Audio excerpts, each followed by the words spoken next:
Assalamualaikum warahmatullahi wabarakatuh. Kami dari kelompok 5 ingin menampilkan sebuah inovasi Saruan, suara elektronik Pasuruan. Sebelum kita mulai menampilkan inovasi kami, perkenalkan anggota kami terlebih dahulu.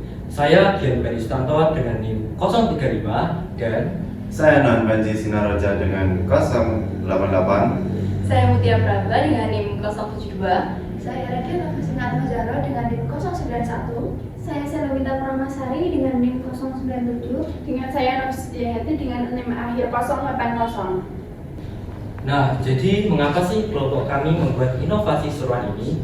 Karena angka korupsi di Indonesia itu masih cukup besar. Dan penyebab utama dari korupsi itu adalah kurangnya transparansi atau keterbukaan pemerintah terhadap masyarakat itu sendiri. Dan literasi digital masyarakat untuk mengakses informasi terkait keterbukaan anggaran itu masih sangat rendah. Serta banyak masyarakat yang belum terfasilitasi dalam menyampaikan aspirasinya. Lalu maka dari itu diperlukan sebuah platform digital yang mampu untuk meningkatkan transparansi, memperkuat partisipasi warga, dan menyediakan mekanisme seperti discussion, feedback, serta pemvoting terhadap program pemerintah Kabupaten Pasuruan. Jadi di sini adalah tampilan awal aplikasi. Lalu jika user sudah memiliki akun, user cukup untuk memasukkan email address dan password lalu login saja. Dan selanjutnya jika tidak memiliki user yang belum memiliki akun, dari itu bisa mendaftar dengan memasukkan email, nama lengkap, password, dan confirm password lalu daftar. Pada halaman pertama kami yaitu ada fitur avatar dan terus ada search campaign untuk mencari sesuatu, dan kita akan menyediakan 4 fitur utama yaitu ada fiskal, suaramu, leaderboard. Kita akan mengambil yaitu pertama fiskal. Nah, kita mengambil contoh salah satu dinas, yaitu Dinas Kesehatan. Nah, di sini kita bisa lihat keterbukaan informasi terkait anggaran suatu dinas, yaitu Dinas Kesehatan. Nah, seumpama ini APBD-nya sebesar 500 miliar, realisasi saat ini pada triwulan keempat atau memasuki akhir tahun, mereka menyerap anggaran sebesar 91,22%. Hal ini menandakan bahwa mereka sudah menggunakan anggaran cukup maksimal di akhir tahun.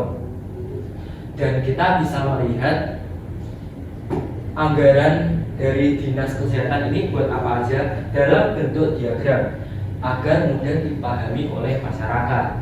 Dan di sini fungsi bintang-bintang ini adalah untuk memberikan penilaian terhadap keterbukaan dinas, dan kita juga bisa merating bagaimana realisasi dinas tersebut pada akhir tahun. Kita bisa rating 4, 5, 3, 2, dan 1 sesuai dengan seberapa keterbukaan informasi terhadap anggaran tersebut. Nah, ini contoh dari Dinas Perhubungan. Umpama APBD-nya sebesar 610 miliar. Namun realisasi pada triwulan keempat atau akhir tahun, mereka hanya menyerap anggaran sebesar 66,7%. Tandanya bahwa Dinas Perhubungan belum maksimal untuk menggunakan anggaran, padahal sudah memasuki akhir tahun. Seumpama kita bisa rating 3 karena mereka tidak merealisasikan anggaran secara maksimal, padahal sudah masuk akhir tahun.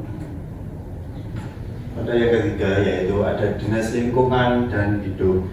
Itu APBD-nya sudah keluar 350 M, itu termasuk triwulan keempat atau akhir tahun, tapi tidak ada realisasi saat ini dan adanya kosong. Terus kita bisa rating 1 atau 2 ke APBD tersebut.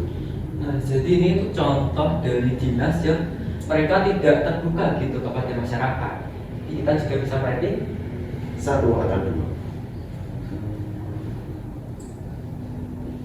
Nah, kita juga bisa melihat rekap terhadap laporan anggaran, contohnya di sub ini pada tahun 2025. Nah, pada triwulan 1 mereka menyediakan nih anggaran, begitu juga dengan triwulan kedua. Namun pada triwulan ketiga mereka tidak menyediakan informasi terkait anggaran. Dan triwulan keempat kita Dinas Perhubungan ini menyediakan informasi terkait anggaran. Jadi kalau kita mau rating juga bisa mempertimbangkan dari keterbukaan informasi ini secara setiap triwulan gitu, kita bisa pertimbangkan.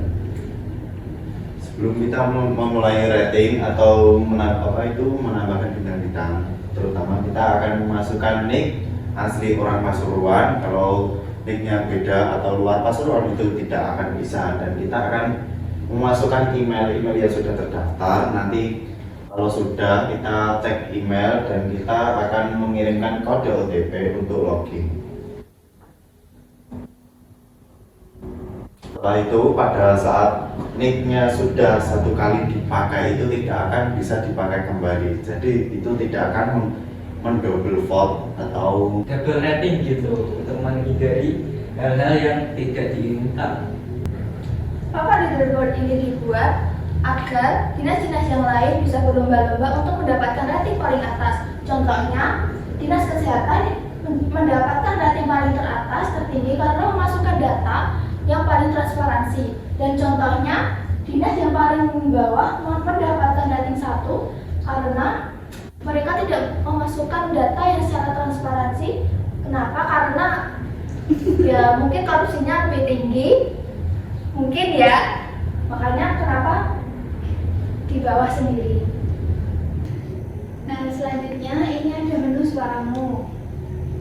Di menu suaramu ini terdapat sebuah fitur voting kebijakan, yaitu digunakan untuk mengetahui secara langsung suara dari masyarakat terkait sebuah program atau kebijakan dari pemerintah. Nah, ini ada salah satu contoh, yaitu rencana perbaikan jalan menuju Kecamatan Keraton dan membangun Taman Ceria. Nah, ini ada opsi untuk setuju atau tidak setuju. Dengan adanya opsi ini, warga dapat memilih setuju atau tidak setujunya dengan kebijakan ini.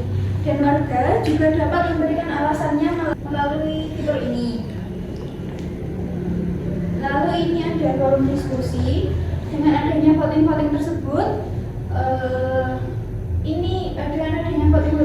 masyarakat dapat berdiskusi atau memberikan aspirasinya melalui forum ini.